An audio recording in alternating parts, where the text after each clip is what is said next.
sound of Universal Broadcasting Network at ubnradio.com. One of them wanted to be the security guy. He claimed he was a security guy.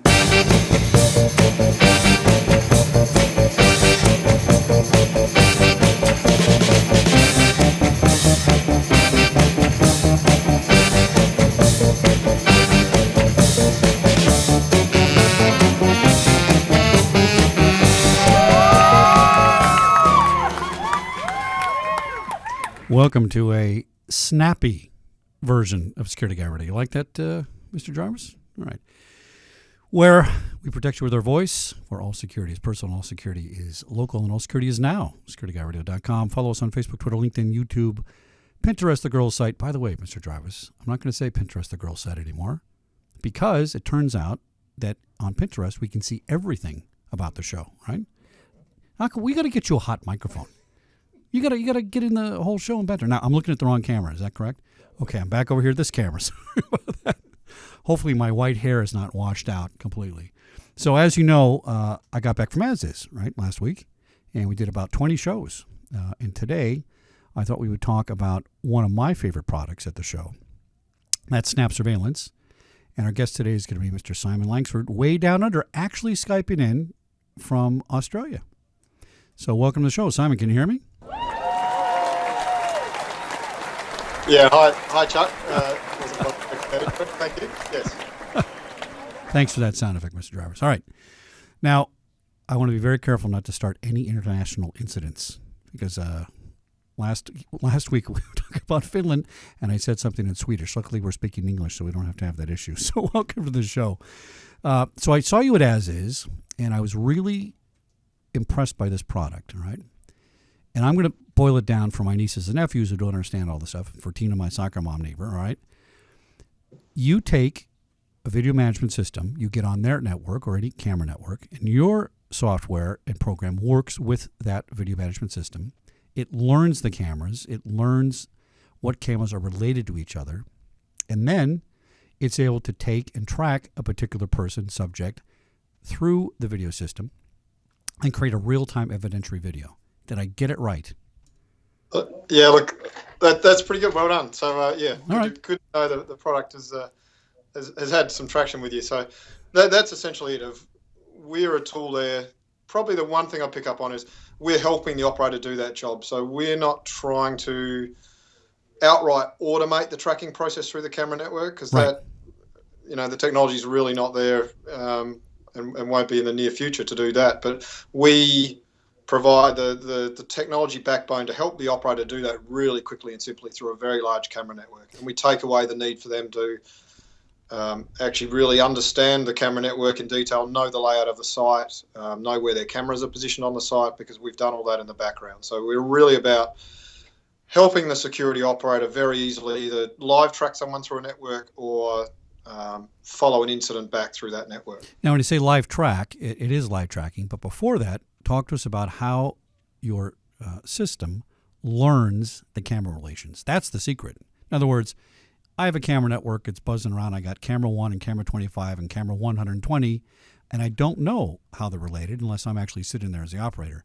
But your algorithm and your software learns the relationships. You learn that camera 20 has just a teeny little portion of camera 1 in it. So therefore, they're related. So if somebody starts walking through the building or through your campus, then you can track them because you know that camera 20 is related to camera 15. Is that a good way to explain it? Yeah, that's very good. Spot on. So yeah, that's right. So our special sauce, if you like, the technology behind this is really around that initial automated learning process. So when you first plug us into the video management system and you say go away and learn, and our software watches the video streams and automatically learns from that the overlaps exactly as you've described between cameras. So when someone leaves this scene, it overlaps with when they enter the next scene, and so it learns that relationship for each camera in the network where there are close relationships. So either the fields of view do overlap or there's a close proximity between them. Now, tell us about the company, how it got started. You're down in, is it Adelaide? Is that the town? Yeah, Adelaide. Yeah, that's right. So where a good old news corps started, right? Well, we are almost literally the other side of the world. So, so Snap is a company out of Australia. First started nearly 6 years ago. It was a spin out of a computer vision centre lab down here in Australia, and it was really looking at the problems of large-scale CCTV networks. So, and it was trying to do it differently from the typical approach, which is, like a traditional video analytic, for example, looks at trying to replicate the human eye and say, well, I want to try and do things that a human eye can do, so I want to automatically detect someone's doing something or someone's left a bag or something. This facility was instead looking at, well, I've got 100 cameras or 1,000 cameras, and how can I yield some greater benefit from looking at that large camera network? So that's really where the learning approach then came out to say, well, let's start to try and learn the relationship between those cameras. And once you know that, once you've learnt that network or how the cameras relate, then what's the useful thing you can do out of that? And the first sort of generation, or the first evolutionary product that's come from that is really this tool to help operators to do their job more easily. And the thing I thought was really significant was the fact that you, as your track, once the cameras learn the network, understand relationships between the cameras, and some bad guy enters your building, and now you have him on film stealing a camera or stealing a laptop or something, the operator has to manually log in. The system, your system, is not going to say, hey, that's a bad guy, or it's going to say to the manual operator, now that you've identified him and now the operator wants to track him, your system has already learned the cameras and what their relationships are. Therefore, the operator can more quickly follow him through the system. But then your system makes a video. It makes an evidentiary video of this. Is real time fair to say, as the guy's walking through the building? Yeah, pretty much. So that's exactly right. So everything the operator's doing, at any point in time, you can just hit the big record button and it'll start stitching together everything that operator is following in their main camera, camera to camera to camera as it goes. And that's either for a live scene, as you said, or it can be when you're going back to review something out of the archives. So we create basically the video story from go to woe, from one camera to the other, and it's instantly saved out into a AVI file which anyone can view. The original watermarked evidentiary grade video is always still held in the VMS. Right. But we're producing very quick evidence story that you can take out and play with. Now, this is so important because in the old days, and I suspect probably this still goes on because there's still a lot of analog stuff out there. I mean, I think last year analog was still outselling digital, in all the different markets and tape decks and cameras, all kinds of things.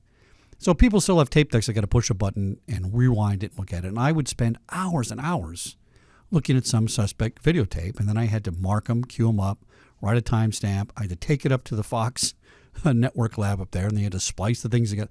It took days. I mean, literally, some things could take you weeks because you got to pay somebody to watch a tape in real time, maybe a little fast forward, right? Or, one tape for 24 hours, plus you got to watch 5 tapes. So this is brilliant that now it digitally stitches it all together and you have instant evidence.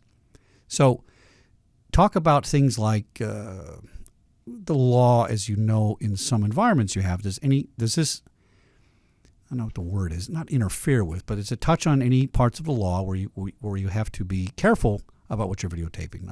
I don't know. I'm thinking like HIPAA. I'm thinking if you're in a hospital and you're videotaping hallways and there's a patient in it, just thinking out loud, would the camera have to worry about HIPAA violations if something like that happens?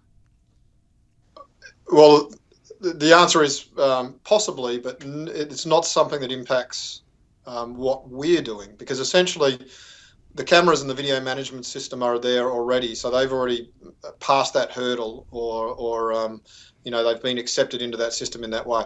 What we're doing is taking what's already been captured and we're just allowing you to utilize it more effectively. So we're saying you're already capturing all this video, you're already archiving all this video, so we're not changing what the cameras are seeing, we're just allowing the operators to access it more efficiently to do more with it as they follow through a network. How many cameras can this system learn? What's for now? What's the biggest campus you have? Biggest amount of cameras? Yeah, so the biggest live system we've learnt on is 1,400, and the biggest active system we have at the moment is a 900 camera multi-site university system. Multi-site. Okay, so let's talk about that. People would think that a network of cameras is one physical location, but not necessarily. It can be 20 buildings on a campus, right? That kind of thing. Yeah, and in fact, in that case, it's actually multiple campuses as well. So universities, and we also have a large healthcare facility we're talking with at the moment, where they actually centralise into an operations centre at multiple sites. And quite often the video management system will then have some sort of federated architecture as well. And we can work in step with that. But a campus with multiple buildings within that single site is a really good example for us, where you may have a very large geographically dispersed campus where it's very hard to keep track of where you are within that campus, and that's where we can make it very easy. So we now work on some sites where you do have multiple campuses that can be spread around a whole region, but they're coming back to an operations center that you can work with. So let's say I'm and this happened at the studios, right? We'd have after 9/11, we had people driving around the studio taking pictures of the studio. And, we never found out exactly who they were. We'd pass it off to the terrorist people and figure out they take care of it. But at one point we had 4 different studio locations. And in one day I had my officers record the same license plate at 4 different locations. And I didn't put this together to the end of the day when I looked at all the logs, right? So if you have multiple cameras and your system learns 900 of them, and those 4 buildings are separated, when we go back, let's say I had a camera in those days, I could go back and say, hey, there's the guy with the car. That's the license plate. Now, let me find that license plate on other campuses.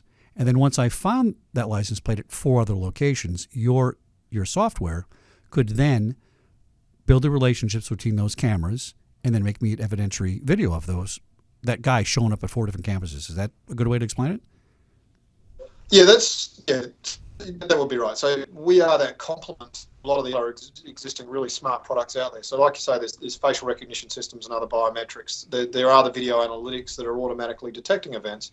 And so they can cue you to a particular point in time within your camera network. So they can say, this camera at this point in time, something interesting happened. Right. And that's where you can take that and then you go, okay, well, great. So I know that happened then, but where did they go or where did they come from? Who did they meet with? And that's then the layer that we help with, which is to say, okay, well, let's play that forward from there, or let's play that back from there and work out, okay, well, that's the car they got in, and then the car took off down there, and so on and so forth. So we're about building the story out from the point where something interesting happened, provided you've got all those cameras within a single network that we're able to learn on. Right, and they had to be learned first, because once they're learned, then you can roll it backward and say, here's Chuck walking through the buildings. Now I'm going to track him forwards and backwards. And that's right. Now, let's say, let's take the 900 camera campus. How long does it take Snap to learn the relationships between those cameras? It does. So there's no one answer to that, but generally speaking, you'd say 900 cameras. You probably we're not something that learns instantly, because we have to learn over time by watching video. So for a 900 camera site, you might be wanting to allow 3 or 4 weeks, all things being equal, sort of server capacity, the type of activity on a site, all those sort of things come into play. But yeah, you're talking a couple of, a matter of weeks. We'll learn 100 cameras in a couple of days or quicker. But yeah, it'll scale up. So, a couple of thousand cameras is probably a month or more of learning to safely have learned those links. The other thing I'd say is there is a process of tailoring at the end by the integrator to then add in the bridges between different areas of overlap. So obviously a lot of the times you've got a camera network, it's got clusters where you have good overlap. We learn that really well. But then you have some sort of air gap basically between a network where you might, you've got a gap in camera coverage. We won't learn that automatically. That's a process of during the implementation, the integrator installer will add in those manual links, which is a pretty quick process. Well, that doesn't seem like a lot of time to me to learn 1,000 cameras. That seems reasonable. And once it's learned now, when something changes on the network, let's say we've identified the gaps in the camera coverage and we build that, I guess the integrator is going to put that into the system and say, hey, there's a gap here between camera 1 and 10. There's a blank space, whatever. But let's say, camera 120 goes down. Does the system now say, wait a minute, I learned all these cameras, but wait a minute, 120, it's not working. So my learning has changed. Does it constantly update its learning? I guess that's the way I want to phrase it. Yeah, so you can leave it in that mode. So that just means you've got a little bit more server capacity burning away in the background. You can leave it in essentially, though, what we call a background learning mode, where it does continually look to find changes and evolve. And if you've got a network that changes a lot, that might be a scenario where we do that.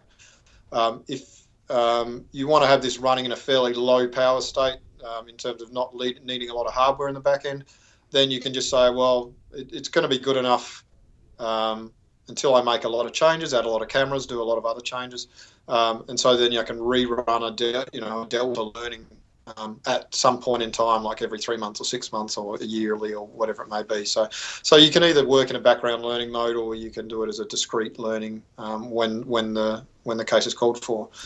The case of a camera going out is probably something that would be flagged, but you're probably going to see it more quickly, just from either tracking through and having a dead camera or whatever. But yeah, it is something that we can detect over time. The video management system that's underlying your program, that would probably find the out camera faster. Exactly. Yeah. Exactly. And these days the camera itself will probably tell you first. So yeah, that's right. That discrete event of a camera going out, it'll probably get caught in a few different ways. Right. Well, it's funny. He said it didn't matter back in the old days. Whenever you needed that particular videotape of that particular camera on that particular day, guess what? It didn't work. Something happened. It went out. The tape was bad. That's just how it goes sometimes. But what I like about this is, since it is real time, first of all, I'm going to know that I'm losing it and not recording it right now in real time. I don't have to wait 3 weeks and be disappointed, right? And hopefully, in theory, I can, as the system is stitching together things and going through and tracking somebody, if I got a camera that's out, I got a bad focus or something, it's okay because I picked up all the other cameras. So I like this system because it's real time. That's important. And this evidentiary tape is super duper important because it's so difficult. And once those relationships to the cameras are learned, which was not the case in the old days, then I'm confident that I have this guy in every possible camera, right? So I think I had about 200 and something cameras at Fox. I couldn't tell you 100% that we got the guy on every single camera all the time. It's just really, if you're doing that manually, it's very difficult to understand that. So I think this is a super cool program. Are you the only ones that are doing this, by the way? Yeah, this is pretty. So this is a pretty unique approach, and we do have patents around it because of that uniqueness. So it's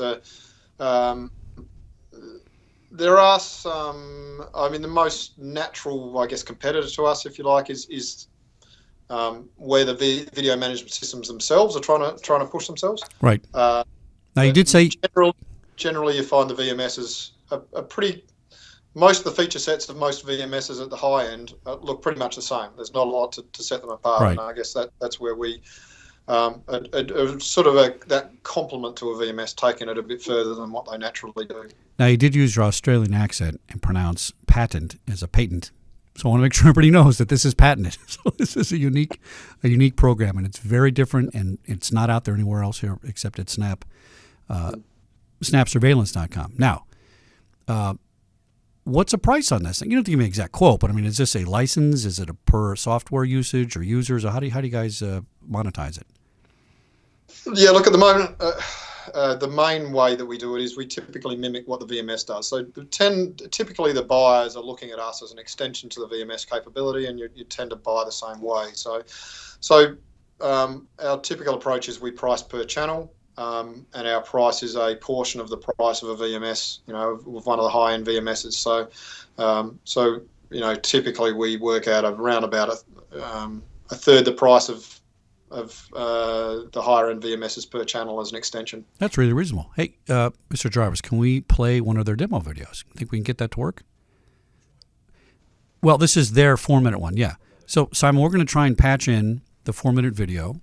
Yep. And see if we can get it playing, and then hopefully you can, that's the one, yeah. And see if you can get it logged in. So my camera's going to go blank or be on the left-hand side. So now it's playing, Simon. Are you able to see that and walk us through it? Yeah, or just waiting for our time lag here. I think I'm going to see it, so I apologize. I'll be looking down from the screen. That's fine. But it's got to go a few more seconds to get here to Australia as well. So. Oh, that's right. So we're going to be playing one of their demo videos that shows a suspect inside a facility walking in, grabbing I think it's a laptop or something, and then how the system tracks him back and forth and through. Yeah. Okay. So I'm getting it here. So all right. So that screen you were seeing there, that just showed that we can be kicked off within the native VMS interface. In this case, it's Milestones XProtect, but it doesn't necessarily need to be. And then we open up into the Snap console, and then you can see that this is a fairly dense little cluster of cameras, but every time you click in a camera, and the operator's mouse is highlighted in yellow, but every time you click within a camera, it's bringing up the set of camera views associated with that camera. And so it makes it very easy to see where you've got other views of the same scene. That's kind of a domino effect. So if I click on camera 1, it now knows that there's 5 other cameras related to camera 1, but camera 3 can only have 2 cameras related to it. So it's all proportionate to what is related to what. Yeah, exactly. And to your point earlier on, when a camera goes out, I mean, one of the advantages of this is that quite often an operator might have a preferred camera that they usually expect to use. I mean, this gives you all of the different cameras that can see within a scene. Now, just to catch up with what we're doing on the scene there, what we've done is we've known something happened, so we've played back in reverse mode, going back through to find a start of the sequence. And now we've started to follow it forward again, and we've also used our record feature. So we've hit record, and so while we are moving from camera to camera through this network and following the person up to the point of interest, this is now using our record function as well. So everything we're watching in the main camera scene while we do this is being stitched together into that story of what's going on. And as you can see, so the operator with that yellow mouse icon is looking for where they get a better view of a scene, clicking to it, and then each time as they click to it, the software knows what the other cameras are that can see into that area and presents them as well as a live feed to say, okay, now this is a better one, and we can keep selecting. So obviously that keeps going for the length of the incident. You can flick around as much as you want. Hopefully this is the view you're getting streaming through is showing that it's a very quick, very quick dynamic process of bringing up the new cameras every single time. So now you might be lagged on this, but now I'm seeing the stitched together video, and the suspect walks in the building. He turns right in the hallway. These are, I think there's 7 cameras involved, and this is, instead of looking at a bunch of little shots, we're looking at all these nice, clean videos of the guy walking in the room and stealing the product and then leaving. This is really cool. Really cool right, stuff. So that's exactly right. So that's instantly created into an AVI file. So obviously an AVI file advantage is you don't need your VMS to continue to view. That's a file that you can give to someone else that they do basically on any machine. So as I said, all of your watermarked evidentiary grade archive is still held in the VMS. But this has just created your storyboard. Go to WO. It's tracked which camera at which time and date stamp all the way through, so you can always go back to that original footage. But it's given you as the story of this is everything we saw from different camera angles throughout the incident. Yeah, now that's an important thing. Oh, that's pretty much done in real time. So that applies equally on live footage. But in this case, you've had an incident in the past, you've gone back to it and played forward and backwards. Well, what's really important is that it's maintaining the integrity of the original video, which you need for evidence, because if somebody wants to subpoena it, it has to be in the original format, right? And then your video is just a copy of that. So there is no damage or destruction of evidence from original state, because you can always go back and grab that file. So that's brilliant. Very, very smart. Now, I'm a little unclear on one thing, because we saw the video, we saw the operator clicking on the camera and identifying the bad guy. Does the operator need to keep clicking on the related frames in the video to keep stitching them together, or once the relationship is made and say, that's the bad guy, now go find him, does your software go out and find him and stitch it together? No, so that's a good question, and that is pretty key. That probably comes back to what I was alluding to earlier with the automated tracker. This is a tool that always still help the operator. The operator always makes the decision on where to click to next. Okay. And I guess that automated tracker of you found the guy and now start following them automatically through the network, that's probably that'd be the holy grail of video surveillance, I guess, at this point in time. It'll happen someday. Yeah, so at the moment it's you're giving the best information possible to the operator to very quickly follow that person. So it's always a single click from the operator. Yeah, and those cameras are always available in his view, and he can say, okay, this is the next one, click this one, click this one. And guess what? If you get them exactly out of sequence, so what? Because you can go back and change that video, because you're not editing original video. You're not damaging evidence, right? You just make your AVI file and go back and say, here's camera 1, camera 2, and put it back in a sequence. So that's brilliant. Do you have any good war stories for us? Any good success stories on something like this where you caught some bad guys? Look, it's still early days in that. I mean, we have some interesting ones. So we're in a maximum security unit in a prison, and you see some interesting things in there. Yeah. But not a lot we can talk about. We are early days still with a good sort of build up of war stories, I suppose. The most interesting ones are probably where we've done the benchmarking in an airport. because they're interested in both the live and archive or incident review sort of scenarios.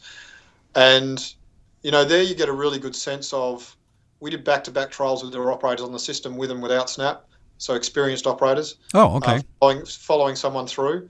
And what we found was the operators were really good at following, obviously, because they were continual users of the system. Right. But they make a series of assumptions in their head around, once the person starts going down here, they tend to go here, they tend to go here. So, camera 48, camera 122, whatever. So they're very good at that. But every now and then that person they're tracking diverts from where they assumed he was going to go. And that becomes a critical point of, they only have a matter of seconds or less to find that person once they got the assumption wrong, or they've lost them for good. And that was the key bit in the live tracking where Snap made a big difference, even for experienced operators. Very interesting. For inexperienced operators, oh, yeah. The one we see the most is, in fact, I was at a university campus, and the security supervisor was very good on his system. So he's the one who set up all the video views, and he knew exactly where to look. And there was a female who was probably under the influence of some sort of drugs who was moving through their campus in an undesirable way, and so when he was able to follow her, he could track her. But he had first of all walked into his control room, and he had the contract security operators in there, who of course don't innately know the views he's created, right, and the way the system's set up. So they were trying to follow this lady, and she wasn't moving very quickly, but she was moving quite erratically. And they just kept losing her. And he was looking over their shoulder and going, no, go to this view, you'll find her there. But it was frustrating him no end, that having to play out. And that underlines that for some users who have the ability to create and shape their video views, and they know the system very well, they use it all the time, you don't necessarily get the full payback out of Snap, because you kind of already have in your head exactly, the benefit. That was only on a 150 camera site, mind you. But for when you've got security operators in there who aren't the owners of the system, they're not the power users of the system, very quickly that $1 million security system you've got falls apart because the guy you're paying, kind of minimum wage or thereabouts, right, isn't a power user of the system. And the VMS system isn't, let's say, go back to the airport example where you're doing a manual follow, right? Is their VMS system recording the stuff like your system records it, or is it much more difficult, I'm assuming? No, that's right. And, right. And that's the thing of when you play back and start to work out, if you had a 15-minute incident over, say, 40 or 50 cameras, we will pretty much allow you to capture that in 15 minutes and you're done.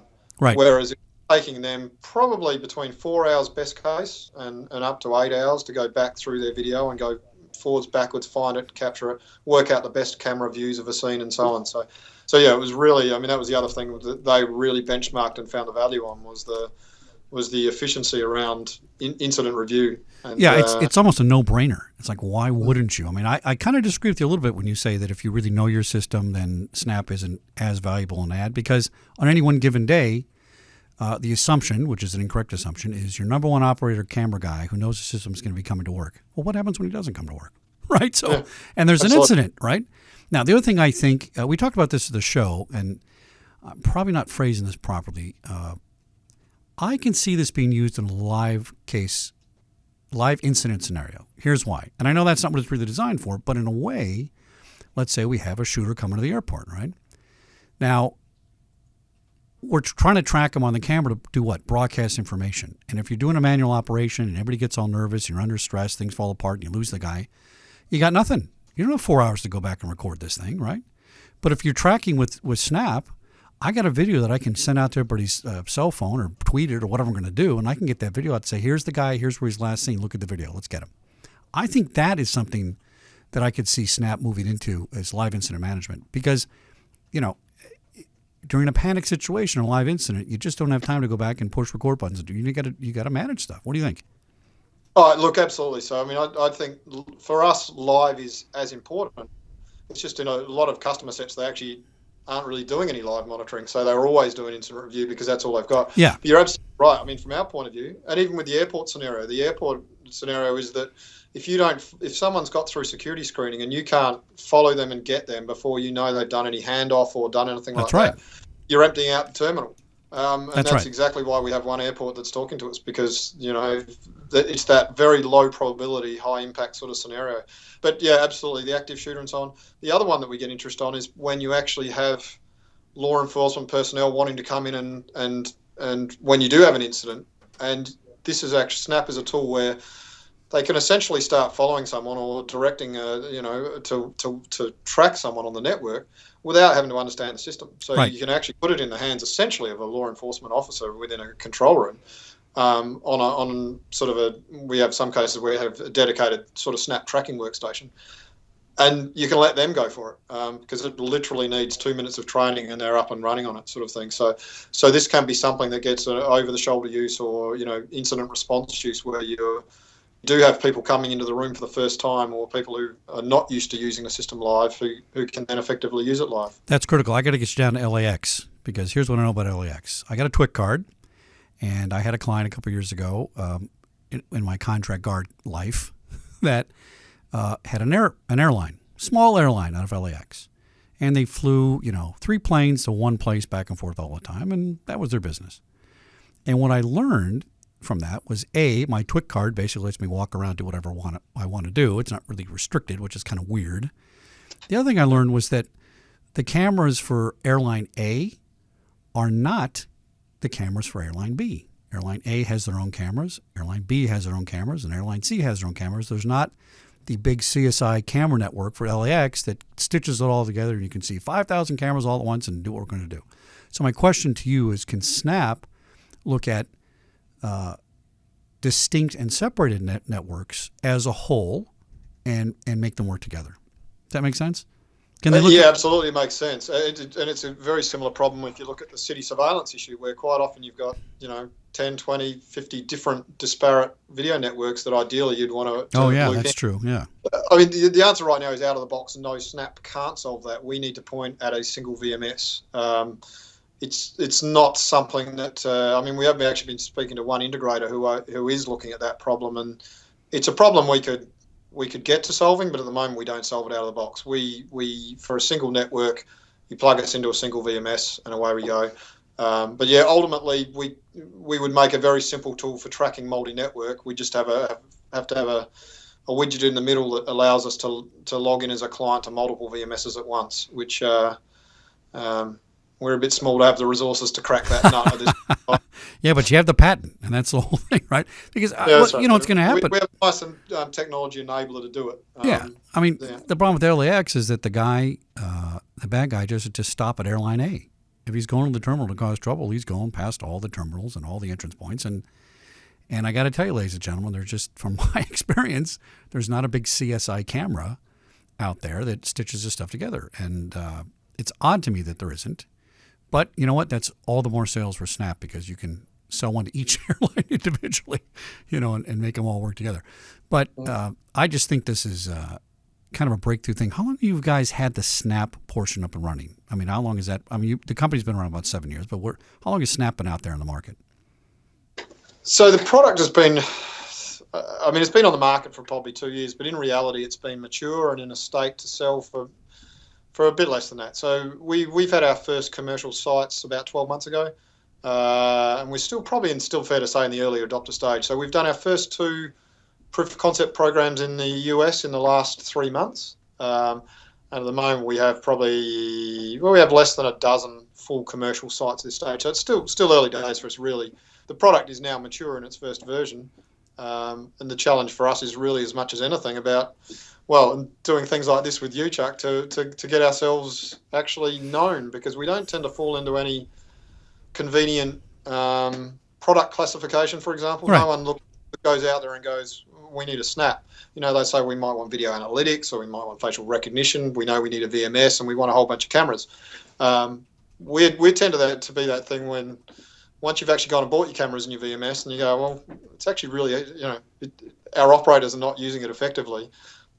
Then people will hopefully start to think, well, okay, now we've heard about this thing called Snap. But at this stage, we're still actually really in that point of letting people know we exist and there's something there that actually cracks that particular nut. Mr. Jarvis, how many snaps should we give Snap? Is 5 snaps the maximum? Let me do it. All right, 5 snaps for Snap. It's a brilliant product, Simon. I mean, it's such a straightforward concept. I'm always amazed when I find new products and I go, how come somebody else hasn't done this? But somebody has to be the first, and you guys are the first. So I think this is great. I want everybody to go to snapsurveillance.com, correct, Simon? Yeah, that's right. Yep, snapsurveillance.com, and look up some of the demo videos they have. And I highly recommend. I saw this demonstrated at his show live at ASIS, and I think you guys really ought to look at getting these on your networks. Even if you got a small network, I think it's going to save you tons of labor and manpower when something happens. So, Simon, thanks for coming on the show, and I appreciate it. Anything else you want to add? No, and thank you again, Jack. The only thing I would add is within North America, we do have Darren Nicholson, who wasn't able to join us on this call, but he's based in Minnesota. So we do have a US sales lead for Snap that we're happy to put people in touch with as well. So, please Beautiful. Ask us some questions. All right, Simon, thanks for coming on Security Guy Radio. I appreciate it. All right, Mr. Jarvis. Now, thanks for that nice, clean fade out of the applause. Did we get System Surveyor up and running? The answer is... So we want to talk about System... One wanted to be the security guy. Well, hold on a second. Wait. A security. We don't have him Skyped in. We lost him. Oh, darn. So here's what we're going to do. We had an interview also at ASIS with System Surveyor. Now, System Surveyor is another one of those brand new products that really, this is the first guy in the space doing this. And I'll break it down for you guys in nieces and nephews terms. Okay, so you take your iPad, and well, first of all, let's talk about the problem. What is Snap? I'm sorry, I'm gonna get my S's squared away. Okay, what does System Surveyor solve? All right, here's what it solves. I have a facility, and I got 25 cameras, and each camera, nowadays is a computer, right? And it has a password. What are all those passwords? Well, let me just put this on my spreadsheet and put it on my desktop and not secure it, not put a encrypted password on it. And what are the logins for all my terminals? And where are these located, by the way? Because I have it on a spreadsheet that says it's room 50, but I don't know where room 50 is because is it the fifth floor or whatever it is, So, do we get Mr. Hugman Skyped in? Oh, Chris, are you there? Chris, can you hear me? I am here. Oh, yeah, beautiful. I can hear you. Can you hear me? Oh, great. I was just talking about your. We thought we'd have to go to tape, but I'm glad you're here. Excellent. No, I was tuned in. I just not sure how we got disconnected there. But. Hold on one second, Mr. Jarvis. What was that? What? He's on camera? No, he's not. Oh, can you turn your camera on, Chris, and see if we can get your picture? I can do that. See if we can. Yeah, we can make that. That's cool. If not, we can keep talking. Let's see if we can get that to work. What we got? Okay. If not, we have a still picture of you too. That's still fine too. But well, keep trying to do it. If it comes on, it'd be great. If not, we'll just kind of keep. That's probably talking. better. Yeah, keep going forward. All right. So I was talking about your system, and here's how I was describing it. I have a facility. I got a building. I got a network. I got all kinds of things I got to keep track of. I got to keep track of passwords on cameras because cameras are computers, and people don't think about that now. And my desktop has a password, and I got CAD drawings, which are very complicated to keep track of, and I got maps of the building from 1908 I got to keep track of, and I have things that I have to keep track of, and people tend to put them on a spreadsheet. I've even seen them handwritten down and put inside a file somewhere, right? Right. Now, in one way, that's secure because in one way, something in a locked drawer, not on a network, is a different sort of security. That's not a bad thing. But you know what? If it's difficult to keep track of all these things, and I would like to call it, what we did at the studio was we called it an inventory survey, right, for business recovery. We go into your office and we document everything that's in there. You had a computer, it's a laptop, it's this speed, it's this much memory. And the reason I did that for business recovery is when everything fell apart in an earthquake, I need to buy you a new one right away because the show must go on, right? And I got to get the business up and running. And we did that. It was labor intensive. It took us weeks and months sometimes to do those business recovery surveys. And then it all went down on a spreadsheet. In fact, we weren't even using Microsoft Access, which is the proper thing to use as a database. It's just a spreadsheet, right? So what System Surveyor does is take all that data and all that important data, encrypted data, and stuff you got to keep, and it boils it down to an iPad where you can keep track of it, and it's encrypted and it's locked up. Is that a good way to describe it? That is a good way to describe it. Excellent. Absolutely. Well, thanks for coming in. That's all we need to talk about. I'm just kidding. So give us a rundown on this because I saw this we talked at You know what ASIS is? The text says, "Oh, look, you're on live camera. Excellent. Okay, Yeah, good. yeah, we came in here. All right, good. Your head's cut off a little bit, but that's better than nothing. That's fine. All right, well, let me see if I can open that. There you go. That's perfect. That's good. All right. So, and we had a little demo, and we'll see if we can get some slides up to play while we're talking. It may not work technically, but go ahead and just describe, describe better than I how System Surveyor works.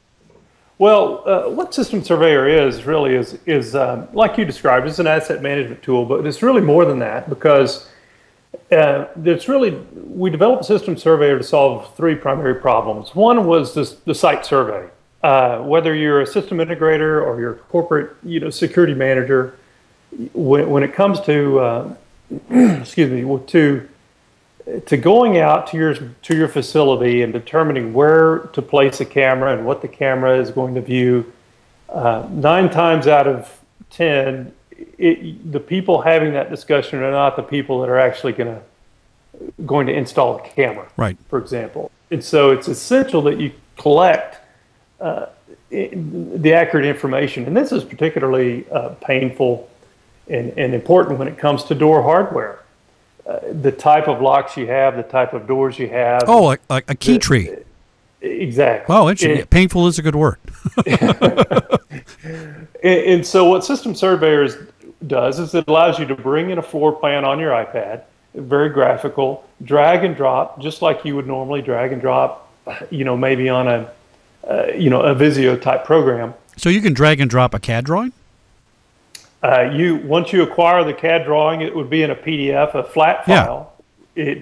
You can drag and drop onto that file. Oh, that's great. And indicate where the camera's going to go.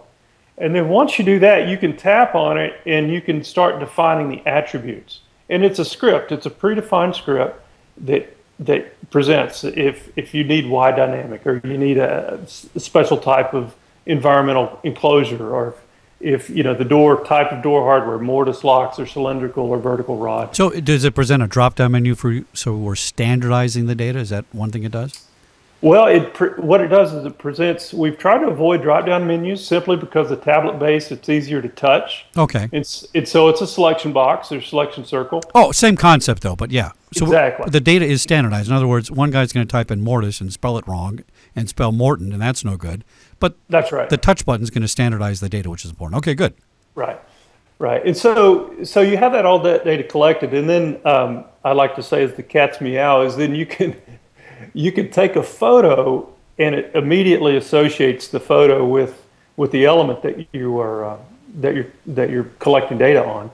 So it's all right there in one, if you will, neat little bundle.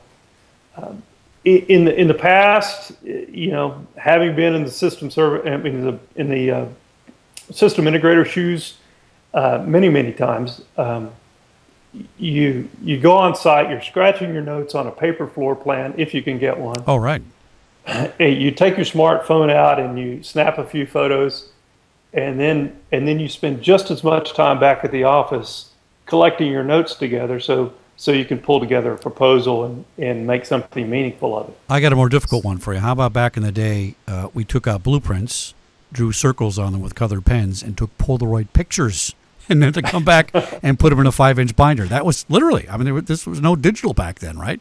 And then digital cameras came along, and that really helped a lot, but there wasn't all this storing the digital file on some device. You just put it in a directory somewhere.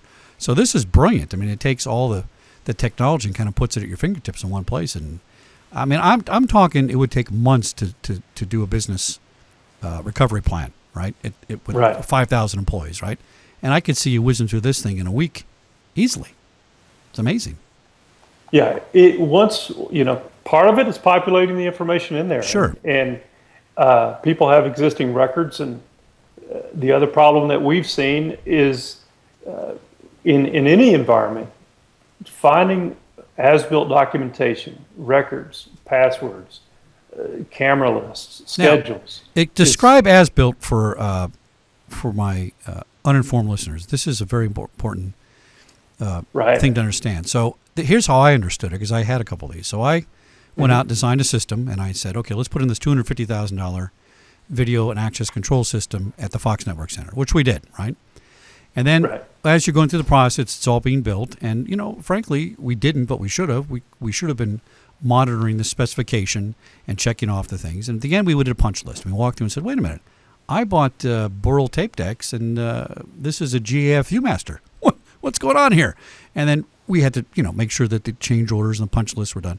And then at the end of this, the contractor, usually, or the installer, gives you what they call an as-is book, and it was a big, giant 5-inch binder that had everything you needed to know about their system.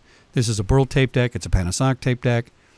This is a Sony camera, and here's what's located, and here's the hardware, and blah, blah, blah, blah, blah.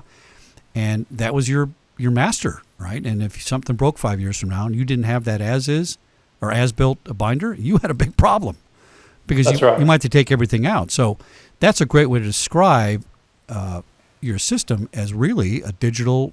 I mean, is it a good way to describe it? As a digital as-built? Is that a good way to describe it? It really is. Again, I think it's it's beyond that because it's actually a tool with built-in intelligence. But the fact that it's digital, it can be dynamic. So if you change out a camera with a new serial number, if you need to move a camera because of a change in the organization of a facility, you can immediately do that and show it. In addition, there's some features built in where it indicates if you're planning a new camera, it will show which cameras you're planning to add or perhaps upgrade versus what's existing on your system. So you can discriminate and use it also as a planning tool in conjunction with the components that you already have in your facility. Now, we're talking about security because that's where you started in the security environment. But when I talk about business recovery is not necessarily under security departments. In fact, my experience, a lot of times it's either under facilities or emergency management or fire and safety sometimes has business recovery in it, right? Risk management. Risk management, right. Yeah. But this I could see as, for lack of a better term, a department integrator, right? So if we could get all these interdepartments to cooperate, which is not always easy to do in a corporation, right? Because we all have our little silos and fiefdoms. Right. But I could take System Surveyor and say, okay, fire safety, stick your stuff in right there. Business continuity, put your stuff in. Security, let's get yours. Safety, health and safety, let's get yours in there. Boy, I'd have an entire system integrated and documented and ready to go. Is there any reason it would not work that way? No, not at all. Simply that there's 3 different system types that are four different system types that we support today, and we can add additional system types in the future. But today we've been out for just a little while and had a terrific response. When we talked at ASIS, the response was just fantastic to System Surveyor and the concept, and we felt very gratified by that. But, well, it's a massive time saver. I've done all these things manually over the years, and I got to tell you, it's labor intensive. It costs a lot of money to do it. And by the way, I'm not going to say that I did a perfect job because with a pencil and paper and a spreadsheet and notes on a napkin because you forgot your notebook, it can be problematic to getting it right. And with this, it lets you get it right. Now, would the system be able to take my fire and safety department and my security department and my parking department and all those departments and bifurcate that data so that only those departments could see that data, but only a master operator could see all the data tied together? Right. There is embedded in the program is we have a team. Actually, one of our subscription packages is a team subscription with 10 users, and there's a team administrator that can determine who has access to which particular surveys we call them. Oh, good. That's excellent. And so you can determine who has access and the privileges that they have. In some cases, perhaps you want only read-only. Exactly. You want to provide only the records. You don't want them to be able to change anything. Well, that's database 101, right? Because if you have somebody that hasn't standardized the data and writes to the database, and I spell words wrong and I have numbers wrong, then when you do a query and look for the data, you're not going to find it. So, read only, and then a administrative write permission after it's verified is a great idea. Now, and a log, and a log of changes. Change log. Oh, there you go. Change log. So let's talk about that.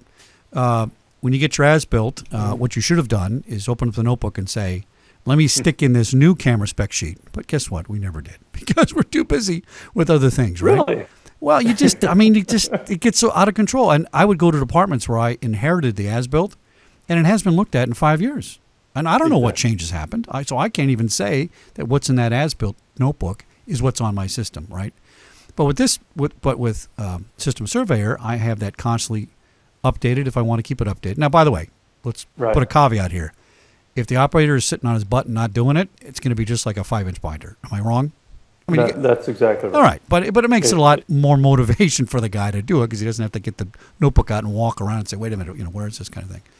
So I think this is brilliant. It's super simple, and it solves many, many problems within a multi-department facility. It's great for security, but it really ties all these other things together for business recovery and continuity and things like that. Now, let's talk about networking because we talked about this at ASIS. I like tin cans and wires because guess what? Unless you cut my wire and stand next to me, you're not going to hear what's going on, right? That's analog in a way. What are some of the inherent dangers of having that? I would call it what's that term, Jarvis, for the computer that has all the codes and launch codes in it, right? Or the nuclear football they call it, right? So this is kind of like a nuclear football. I mean, if you had every department in your big corporation programmed in here with all the specs and all the data and where all the bells and whistles and things were, that's pretty powerful information somebody would want. So how does System Surveyor protect that? Does this reside on the company network? Does it reside on a cloud? Does it reside only on the iPad? If the iPad's stolen, what do we do about erasing the data and so on? Let's talk about security. Security of the data. Great topic. Firstly, it is an iPad-based application, so it's really dependent upon much of the security features within the iPad. And of course, Apple does is among the best providers in terms of their information. That's true. They are. That's true. Yeah. But of course, the one of the problems we have is users have a tendency to disable their security. They don't put passwords on their iPad, or they expose their data in other ways. Right. And so there is a training issue with regard to that unfortunately System Surveyor nor anyone else can really do much about. It's always human error. It always comes down to that eventually. Yeah. But the data as we collected is encrypted. It's encoded in a secure file, and you can also sync this up to the cloud to be backed up, and also be shared at that point with other users. And so there's a backup version of it there. The iPad also has a feature that will allow you to disable the iPad should it be lost or stolen and connect it to a network. Now, when you say the cloud, are we talking about Apple's cloud? No, we're talking about System Surveyor is actually hosted on a cloud service. Okay. We use so. What do you think most users are opting for as you start rolling this thing out? Do they want it on their local network?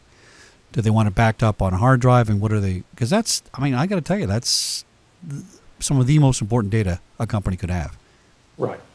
Well, currently they're opting for the cloud option. Okay, interesting. And part of the reason is, the misnomer I think about the cloud, and people are coming back around to it. I think people are warming up to it. Is the folks like Microsoft Azure or Amazon Web Services or others that operate these data centers, they can afford to put the latest security measures in place, where most small businesses or system integrators don't have the necessary level of sophistication to truly protect their data. That's a good point. That's a good point. Because it is becoming more and more complex. The other thing I would say about information security is today's methodology. Most people, if you can find the spreadsheet that your camera passwords are all on, if you need to share that with someone, typically that's an email. Yeah, that's not good. There's not many forms of communication that are less secure than an email. That's right. And so you're exposing it in the transfer to the email, but then once the user has it, there's no way to retrieve it. Right. And there's no way to prevent them from forwarding it along. And of course, you can embed passwords in your spreadsheets and whatnot. but nonetheless, it's still easy to lose control over important records when they're not contained in a single environment. So let's say I'm rolling this out to a multi-division company, and I have 5 divisions. We've got parking, security, fire and safety, risk management, and production, let's say. Right. Are we using, or would you recommend using one iPad and sharing that iPad among those users? And can you bifurcate the permissions on that iPad so your login is only logging into parking and your login is only logging into security, and therefore you're not worried about the guy logging into everything and checking everything? Can it be set up that way?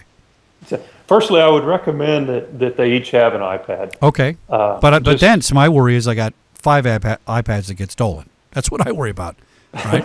I'm just thinking, I look at it from the physical security side, but right. Well, and that could happen, but from a sales point of view, you want to have 100 iPads. I get that part. Well, it's no, because even if it were on one iPad that was shared, we would absolutely, it's a user-based roles management. Right. So each user would need to log out and log back in with their own credentials. So whether they purchase iPads or not, we don't sell iPads or benefit from the purchase. Oh, it's users. Okay, I get it. All right, that's my mistake. So it's user-based. So, but I would recommend, because we want it to be part of a daily tool, a regular tool that people use in order to gain the greatest level of benefit. So how do you monetize this? We got about, 2 minutes, Mr. Jarvis? 2 or 3 minutes? Yeah, we got about 3 minutes, Okay. Chris. So tell me how you monetize it. I mean, you don't have to give quotes on Security Guy Radio, but just a general idea. It's a user license base, that kind of thing. Well, some great news for your listeners. Firstly, we have a basic version which is free for download from the iTunes and Apple Store. Oh, that's fabulous. So if you go to the App Store on your iPad and search for System Surveyor, it will bring it up, and you can download that for free. And you just register as an account, and there you go. And you can give System Surveyor a try. We also have a professional version that allows you to do larger sites and a bit more functionality, and that's a subscription-based service for $39 a month. That's it? $39? That's I spend it on coffee every week. That's amazing. Wow, that's a good deal. Well, we really want to make it compelling because we think the time savings, that's probably worth 30 minutes of most people's time that are in our business. And I contend that this will save you at least 10 hours if you do even a moderate level of system service. Easily, yeah.